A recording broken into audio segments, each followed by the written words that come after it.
আল্লাহ তাআলা বলে, বান্দা শোনো, মৃত্যুর যন্ত্রণা সত্য সত্যই আসবে, যেটার থেকে তুমি নিজেকে পলায়ন করছিলে, মরতে তুমি কখনোই চাচ্ছিলে না, কিন্তু এটা শুনে নাও, যে মৃত্যু তুমি কখনোই চাও না, সেই মৃত্যুর যন্ত্রণা তোমার আসবেই আসবে। সাকরাতুল মউত, হাত্তাকে এমনকি আল্লাহর নবী সাল্লাল্লাহু আলাইহি সাল্লাম পর্যন্ত ইন্তেকালের পূর্বে নবীজি হাদিসে স্পষ্ট আছে, আম্মা জান আয়েশা বলছেন, নবীজি সাল্লাল্লাহু আলাইহি সাল্লাম একটা বাটির মধ্যে পানি দিছে, আর নিজের পবিত্র ডান হাত মোবারক দিয়ে হাত দিয়া এই বাটির পানির মধ্যে চুবাইতেছিলেন, আর কপালের ঘাম মুছতেছিলেন নবীজি, আর বলতেছিলেন, লা ইলাহা ইল্লাল্লাহ ইন্না লিল মাউতি সাকারাত। আল্লাহ, আপনি ছাড়া আর কোনো ইলাহ নাই, আহা মৃত্যুর তো বড়ই যন্ত্রণা। নবীজি বলতেছিলেন, খুদ রাসূল বলতেছে, যার কষ্ট হওয়ার কোনো কারণ নাই, শুধু আল্লাহ তাআলা দেখাচ্ছিলেন, বন্ধু আপনার উম্মতের হালাত কেমন হয়। নবীজি বলতেছিলেন, হায় মৃত্যুর তো বড় যন্ত্রণা। হযরত ফাতেমা রাদিয়াল্লাহু তাআলা আনহা, ওই হাদিসে আছে, ফাতেমা রাদিয়াল্লাহু তাআলা আনহা তখন কাঁদতেছিলেন, নবীজির মেয়ে, আর কাঁদতে কাঁদতে বলতেছিলেন, ওয়া কারাবাহ ইয়া আবাতা, আরবীয় আফসোসের বাক্য, হায় আমার আব্বা, না জানি আপনার কি কষ্ট হচ্ছে। আল্লাহ নবীর সাথে সাথে বলছে, লা ইয়া ফাতেমা, না না ফাতেমা, কষ্ট হচ্ছে না, লাইসা আলা আবিকাল কারব বাদা হাদাল ইয়াউমি আবাদা। সুবহানাল্লাহ।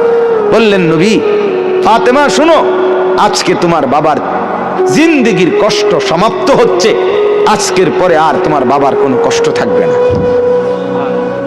23 বছর আমি দিবানিশি মেহনত করছি, কষ্ট করছি, কাঁদছি, চোখের পানি ফেলছি, পাথরের আঘাত সয়েছি, পেটে পাথর বেঁধেছি ক্ষুধার কষ্টে, দান দান শহীদ করেছি, সারা দেহ রক্তাক্ত হয়েছে, আমার অনেক কষ্ট হয়েছে, ঠিক মতো ঘুমাই নাই, ঠিক মতো খানা খাই নাই, ঠিক মতো রাত্রিতে বিশ্রাম করি নাই, বিবিরে সময় দেই নাই, পরিবারকে সময় দেই নাই।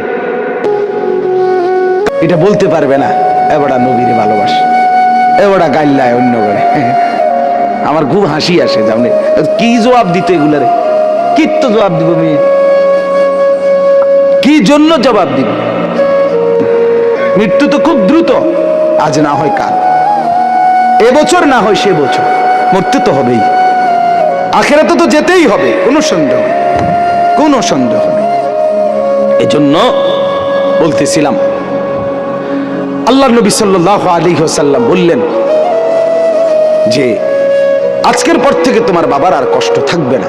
আমার বলার উদ্দেশ্য হলো, সাকরাতুল মউত, মৃত্যুর যন্ত্রণা, প্রত্যেককে মৃত্যুর পূর্ব মুহূর্তে মৃত্যুর যন্ত্রণা সইতে হয়, ভীষণ যন্ত্রণা, ভীষণ ভীষণ, কিন্তু ঈমানদার সেই যন্ত্রণার মধ্যেই মজা পায়, মৃত্যুর সেই যন্ত্রণার মধ্যেই আনন্দ পায়, আনন্দ পায়।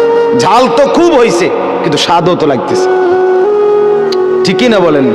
শীতকালীন তরকারি তো ঝাল হইছে, বাকি শীতের ঠান্ডার মধ্যে শীত ঝাল তরকারি খাইতে মজাও তো পাচ্ছে, ঠিক এরকম মৃত্যুর যন্ত্রণা হইতেছে ঠিক, কিন্তু এই যন্ত্রণা মনে যেন চিরে ভিড়ে যাচ্ছে, কিন্তু ঈমানদারের দিল খুশি, কিছুক্ষণের মধ্যেই আমি আমার মাওলার জান্নাত দেখতে পাবো।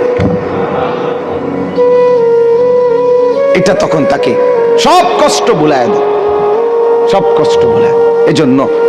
এজন্য হাদিসে আছে, নবীজির মৃত্যুর যন্ত্রণা তো হচ্ছে মৃত্যুর সময়, আল্লাহর নবী জবানে কি বলতেছিলেন, আল্লাহুম্মা রাফিকাল আলা, আল্লাহ আমি পরম বন্ধু, শ্রেষ্ঠ বন্ধু, আপনি মাওলার সান্নিধ্যেই যেতে চাই। তার মানে জানো, আল্লাহ তাআলা বুঝাইছেন, বন্ধু মরবেনও না তো আমাকে আর পাবেন কেন, মরতে তো হবেই, আসতে তো হবেই আমার কাছে। একটা মজার উদাহরণ শুনেন, আমরা কিতাবে পড়ছি, ইব্রাহিম আলাইহিস সালাম, ওনাকে মালাকুল মউত আজরাইল ওনার জান কবজ করার জন্য আসছে। তা আসার পরে আজরাইল বলছে, হে আল্লাহর নবী ইব্রাহিম, আমি আসছি আপনার জান কবজ করতে, আপনি যাবেন? ইব্রাহিম আলাইহিস সালাম তখন মালাকুল মউত আজরাইলকে বলছে, আজরাইল কি বললা এটা? আচ্ছা তুমি আল্লাহকে একটা কথা জিজ্ঞেস করো, গিয়া যাও, একটা প্রশ্ন আমার, বলছে কি বলেন? তখন ইব্রাহিম আলাইহিস সালাম বলছে আল্লাহকে তুমি গিয়া বলো আয়াকবিজুল খলিলু রূহা খলিলিহি, কয় বন্ধু আরেক বন্ধুর কি জান কবজ করে? বন্ধু কি বন্ধুরে মাইরা ফেলে? কসাইডে কইতে কম, মানে আমি না আল্লাহর বন্ধু, তা বন্ধু কেমনে বন্ধুর মাইরা লায়? এটা কেমন কথা? আজরাইল গেছেন, আল্লাহ তাআলাকে শুনাইছেন, আল্লাহ তো শুনছেই, তো আল্লাহকে বলছে রব্বুল আলামিন, ইব্রাহিম তো এটা বলছে, কি বলতাম?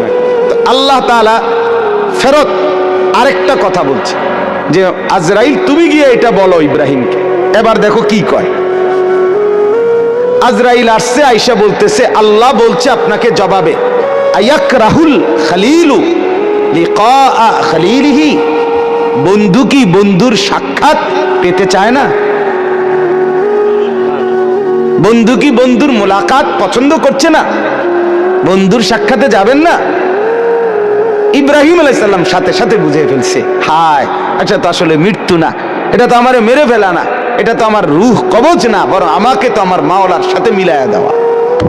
তখন সাথে সাথে উনি বলছে ইকবিদ রূহি আল আন ইয়া মালাকাল মউত, হে আজরাইল মালাকুল মউত, এখন আমার রূহ কবজ করো, আমি বন্ধুর কাছেই যেতে চাই। তাহলে সাকরাতুল মউত, মৃত্যুর যন্ত্রণা সহজ হয়, লাঘব হয়, আসানি হয় যদি কোনো মৃত্যু পথযাত্রী মুমূর্ষ ব্যক্তির সামনে সূরা ইয়াসিন তেলাওয়াত করে। আমার বাপ সুন্নত, সুন্নত মৃত্যুর আগে, মৃত্যুর পূর্ব মুহূর্তে কোন বান্দার জন্য কোরআন থেকে পড়া, এটাই হলো মূলত সুন্নত, এটাই সুন্নত। মৃত্যুবরণ করবার পরে পড়া এটা সুন্নত না, এটা সুন্নত না। মৃত্যুবরণ করার আগে পড়া সুন্নত। এরপরে বলে তো কখনোই পড়ানো না, সেটা হলো স্বাভাবিকভাবে আমার আব্বার জন্য আমি দোয়া করব, তার জন্য কোরআনুল কারীম পড়ে পড়ে দোয়া করা, সেটা তো হলো সবসময়ের আমল আমার। কিন্তু এটাকে একটা রসম বানায় নেওয়া, নির্দিষ্ট নিয়ম বানায় নেওয়া, মরছেন তো এইবার 10 জন দিয়ে এবার নির্ধারিত পদ্ধতিতে নির্দিষ্ট এই সময়ের ভিতরেই পড়াইতেই হবে, দোয়া পড়াইতেই হবে, খতম পড়াইতেই হবে, এর মাধ্যমে তাকে কবরবাসীর বা মৃত ব্যক্তিটার উপকার পৌঁছাইতেই হবে। এখন এভাবেই, এটাই নিয়ম, এটাই সিস্টেম, এটা সুন্নত না। এটা কি না বলেন না? সুন্নত না, সুন্নত নয়। আপনি বলবেন, আপনারা বলবেন এই জন্য এগরে ওয়াহাবি কয়, শেষ পর্যন্ত কথা শুনবেন, এটা কয় দেখবা যেই কোনো কিছুতে এরা উল্টাটা কয়। আসলে উল্টাটা চলতে চলতে এখন 12টা উল্টা হয়ে গেছে, 12টা হয়ে গেছে উল্টা। সুন্নতটা হয়ে গেছে অপরিচিত, বেদাতটা হয়ে গেছে পরিচিত, পরিচিত।